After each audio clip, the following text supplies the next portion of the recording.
Actitud Saludable es el podcast de Hospital Galenia. ¿Sabes cuáles son los riesgos de tomar medicamentos para la hipertensión o autodiagnosticarse hipertensión sin el apoyo de un médico? Soy el doctor David Arturo Castán Flores, soy cardiólogo, especialista en falla cardíaca y trasplante, y el día de hoy vamos a hablar acerca de los riesgos que implica el automedicarse y autodiagnosticarse. Para ello, nos vamos a apoyar de las últimas guías internacionales en el manejo de la hipertensión para hacer la definición de lo que es la hipertensión actualmente, así como el programa o modelo de tratamiento para la hipertensión centrado en el paciente. Contestando a la primera pregunta o cuestionamiento de apertura de este podcast, quiero comentarles que es muy frecuente que en la consulta de cardiología tengamos pacientes que llegan con 1, 2 o incluso más tratamientos para la hipertensión, los cuales no fueron prescritos por ningún facultativo y que básicamente fueron tomados como copia del tratamiento de algún familiar directo o cercano del paciente en cuestión. También es frecuente que en consulta me pregunten en qué momento tiene un paciente con hipertensión que acudir con el cardiólogo. La respuesta parecería obvia, pero al parecer no está clara para toda la población. Hay que tomar como punto de referencia que la prevalencia de la hipertensión, dependiendo de la población, puede oscilar entre el 20 y 30% de acuerdo a donde nos encontremos. Entonces, hay una gran cantidad de personas con hipertensión. Algunas lo saben, otros no lo saben, algunos están en tratamiento, pero vamos a enfocarnos en esto específicamente del riesgo que implica automedicarse, porque han cambiado los números en los cuales hacemos las definiciones ahora de hipertensión. Para definir cómo estaba antes, había grados, se llamaba hipertensión grado 1, grado 2, grado 3. Ahora se eliminaron esas clasificaciones y solamente se llama normal, elevada e hipertensión. Y se toman 3 parámetros que incluyen la medición de la presión arterial en el consultorio, la medición de la presión en casa y la medición de la presión mediante dispositivos como el monitoreo ambulatorio de la presión arterial. Entonces, teniendo esos parámetros, se denomina presión normal a las cifras iguales o menores a 120/70, elevada entre 120 y 139 de sistólica y 70 a 89 de diastólica. Y se denomina hipertensión de 140/90 igual o mayor. ¿Qué significa esto? Que ya se quitaron los grados de 1, 2, 3 y se pasa a decir toda aquella persona que tiene más de 140/90 tiene hipertensión. Por definición, cuando la medición de la presión es tomada en un consultorio. Pero si yo estoy en mi casa o estoy en mi trabajo o en alguna otra área y mis cifras de presión arterial son mayores a 135/85, el diagnóstico, de acuerdo a las guías, es hipertensión. Entonces, para contestar este gran cuestionamiento de cuándo es, lo primero que tenemos que definir es la edad del paciente. Si el paciente es menor de 40 años y la presión no se encuentra elevada, es decir, está en menos de 120/70, el seguimiento o la revisión de la presión arterial podría ser cada 3 años.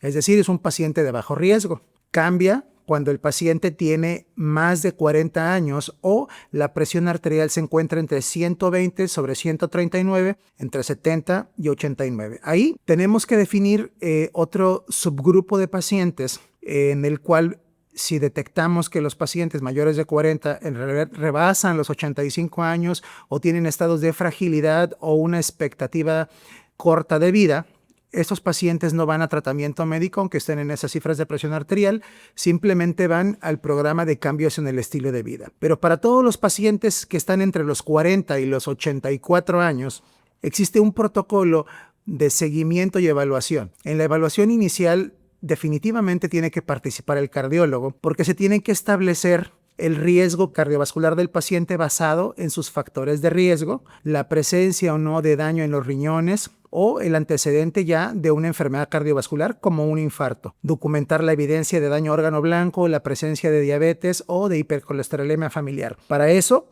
nos auxiliamos no solamente del ecocardiograma, de la depuración de creatinina, sino que utilizamos una nueva herramienta que es una calculadora de riesgo que encontramos pues de manera abierta, es decir, no tiene costo, cualquier médico en cualquier parte del mundo puede utilizarla y se utilizan valores como la fecha de nacimiento, la presión arterial, los niveles de colesterol, el género, para calcular el riesgo cardiovascular de este paciente a 10 años y se da una respuesta en menos del 5%, del 5 al 10% y de más del 10%. Nuevamente aquí, en los pacientes mayores de 40 años con un score menor de 5%, solamente van a seguimiento y cambios en el estilo de vida. Los pacientes que tienen un riesgo entre el 5 y 10% tienen que ir a evaluaciones más profundas para determinar mediante estudios si hay hipertensión e iniciar el tratamiento. Y es obvio que aquellos pacientes con riesgo alto tienen que ir a tratamiento farmacológico, aunque no cumplan el criterio de más de 140/90.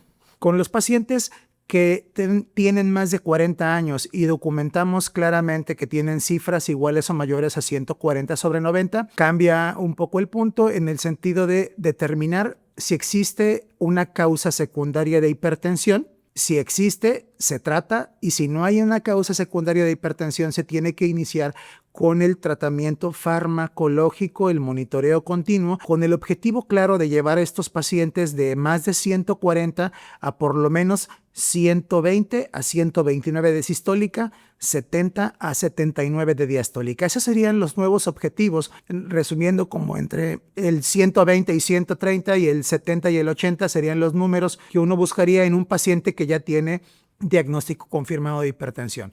Ahora tenemos un nuevo enfoque en el que el tratamiento para la hipertensión se centra en el paciente. Es decir, el paciente se encuentra en medio de un sistema donde tiene el apoyo de un equipo multidisciplinario compuesto por nutriólogos, fisioterapeutas, cardiólogos, enfermeras, otros especialistas como el oftalmólogo, el nefrólogo, el angiólogo, y se ha demostrado que la intervención multidisciplinaria ayuda a disminuir los niveles de presión arterial y obviamente con esto la disminución del riesgo cardiovascular. Los cambios en el estilo de vida que corresponden como parte fundamental de los cambios que tiene que hacer el paciente en cuanto a su alimentación, la dieta, la disminución del consumo de sal, el incremento de la actividad física que ya cambió a más de 150 minutos semanales, la suspensión del hábito tabáquico, la disminución en el consumo de alcohol, la adherencia al tratamiento que implica también el no modificar las dosis de los fármacos que fueron prescritas por su médico, ni suspender el tratamiento, así como un monitoreo continuo de la presión arterial. Es decir, todo este trabajo le corresponde al paciente porque aunque fue indicado por un médico, solamente puede ser realizado por el paciente. El aspecto del acceso a los medicamentos, que es una parte también de este nuevo enfoque, es tenemos que poderles proporcionar a todos los pacientes acceso a fármacos que tengan acción prolongada para que mejore la adherencia al tratamiento, que tengan conocimiento de los efectos secundarios de los fármacos y que puedan experimentar el fármaco y detectar de manera eficaz los síntomas o los efectos secundarios del mismo y que exista una comunicación efectiva también con el personal de salud. Es decir, no solamente se trata de explicarle a un paciente que se le pueden hinchar los tobillos como consecuencia del uso de un fármaco, sino de informarle qué es lo que tiene que hacer y que tiene que comunicarse, para que no pase que lleguen una semana, un mes después y cuando uno les pregunta ¿desde cuándo tiene esta hinchazón? Tengo un mes. Y decir, ¿por qué no me dijo? Pues es que no quería molestar y mi cita estaba hasta dentro de un mes, mejor me esperé. Todo esto, estos lagunas que existen de falta de comunicación se deben de romper y uno debe de favorecer como médico la comunicación con los pacientes. Y finalmente, uno tiene que entender que la persona, el paciente que tiene hipertensión, no solamente es hipertensión, puede tener otras comorbilidades, puede tener diabetes, artritis, lupus, problemas en la columna, problemas en la cadera, de modo que hay que pensar que un paciente aún estando joven podría estar en polifarmacia, es decir, no solamente estar tomando medicamentos para la presión, sino otro tipo de tratamientos, de modo que uno tiene que tener todo el panorama completo de esto. El siguiente pilar en el tratamiento de hipertensión centrado al paciente, pues es la participación de la familia. Aunque interesante que en la parte de la participación de la familia incluye la participación de los psicoterapeutas, porque tienen que mejorar la dinámica familiar. Es decir, en una familia en donde los hábitos alimenticios no son tan saludables y una persona está intentando cambiar, puede ser arrastrado por los mismos hábitos del resto de la familia, y ahí es donde se tiene que tener la intervención de un psicoterapeuta para hacer este tipo de cambios. Y pues finalmente la parte del autocuidado. Todos estos efectos benéficos los va a ver el paciente siempre y cuando él participe en el cuidado de él mismo, ¿no? Entonces, si hiciéramos un resumen de todo esto, la realidad es que el riesgo implícito pueden ser efectos secundarios que pueden ir desde algo tan leve como que tenga un enrojecimiento de las manos, que aparición de manchas o ronchas en el cuerpo, hasta cosas tan graves como un edema de la garganta, de la laringe, y que pueda comprometer mi respiración y tener complicaciones graves, ¿verdad? Interacción con otros fármacos.